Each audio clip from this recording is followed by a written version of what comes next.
Death Stranding is a difficult game to review. Not because I didn't enjoy the game, but because evaluating it is fairly contradictory.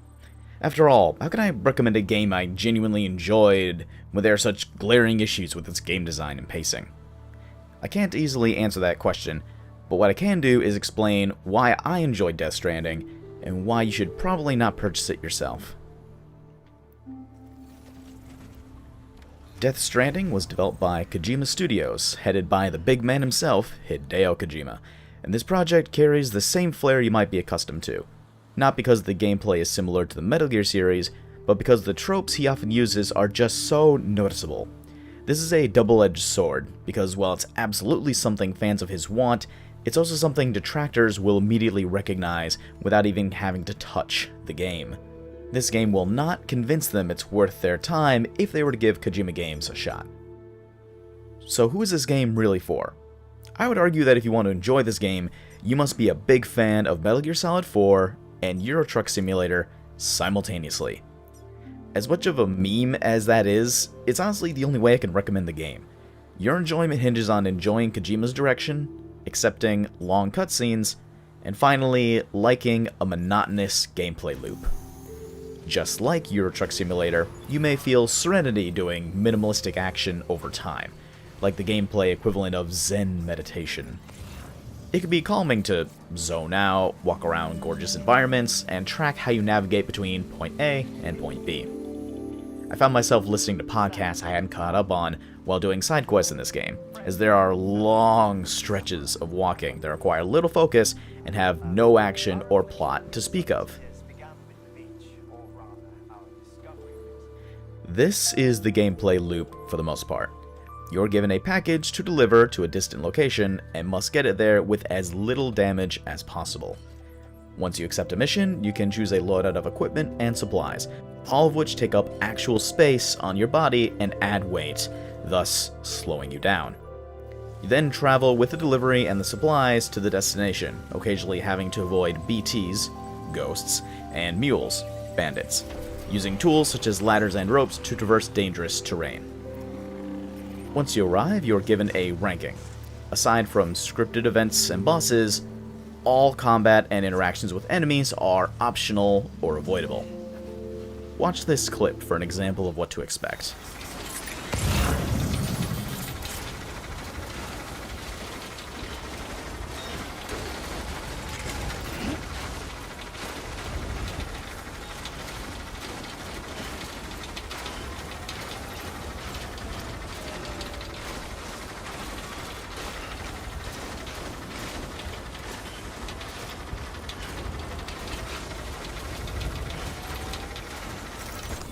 If your reaction was, "It's just walking, when do we get to the game?" then congratulations, you're a sane person, and this leads to my core point. The main gameplay loop is not engaging, and this is Death Stranding's biggest failure. Typically, a good game will have an appealing gameplay loop that the rest of the elements complement. Most of your favorite games probably have a very satisfying half-minute of fun that's repeated or spread out across the game. And depending on the genre, you have various other elements that create breaks, or the illusion that what you're doing isn't repetitive. Consider Devil May Cry, where, technically, all you do is slash at things in a room, after which you leave for the next room and do it again, forever. The game excels at keeping this fresh through a deep combat system that is both satisfying to perform in and of itself, and also rewards mastery through its stylish visuals and its ranking systems. Compare this to the gameplay loop of Death Stranding, where you walk at a normal pace, climb at a normal pace, maybe some light platforming.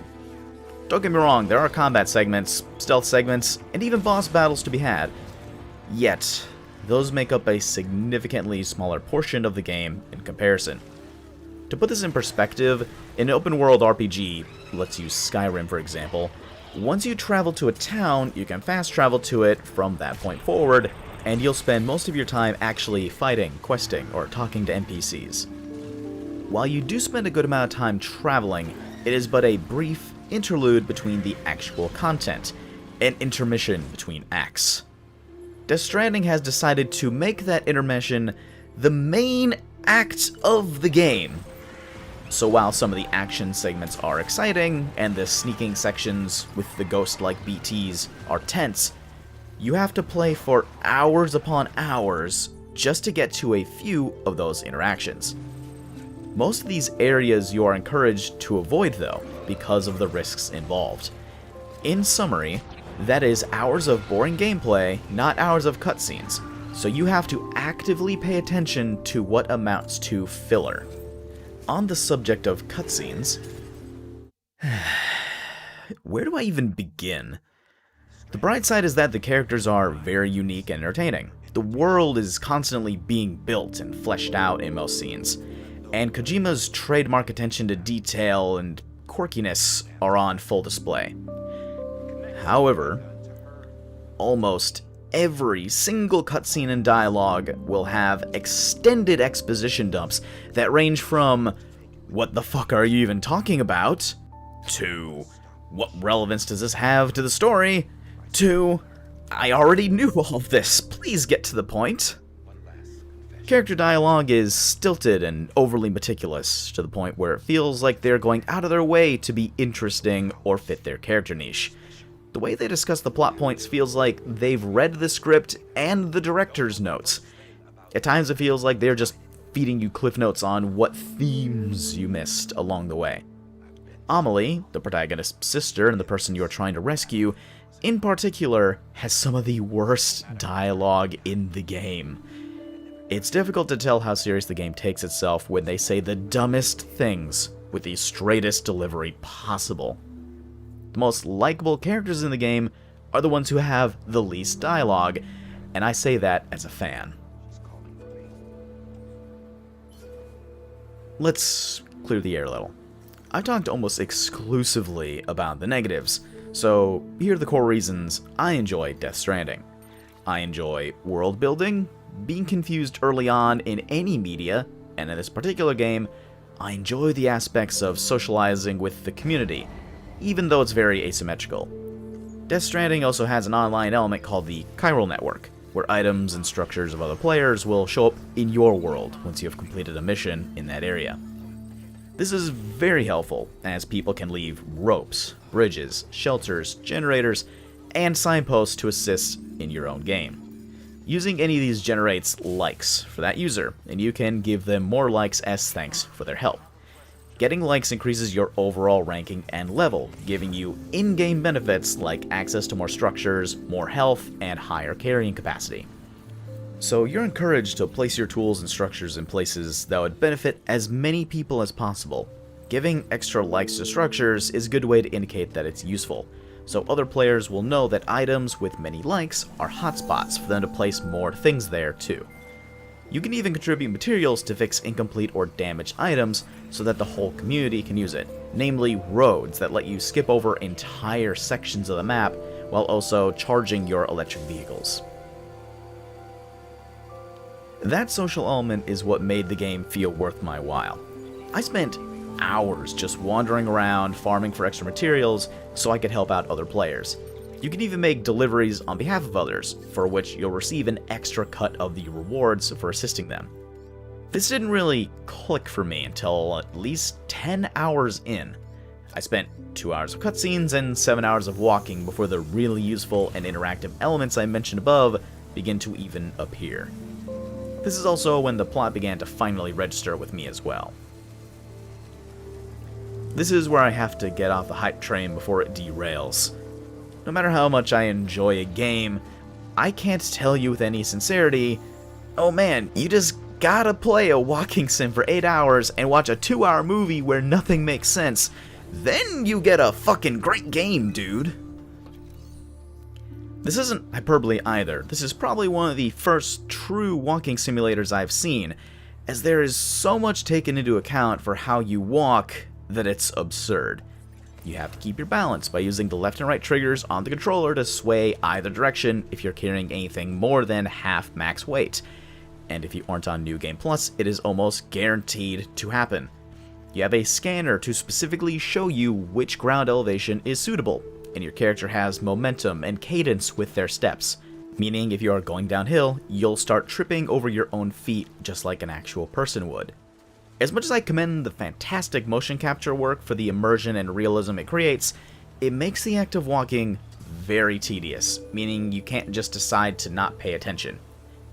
Actively paying attention to something that is consistently unexciting is where the drain on your patience will come from with this game. Every element discussed has several issues, and by the time I beat this game, I realized that despite my enjoyment of it, only the bizarre nature of the game actually kept me invested.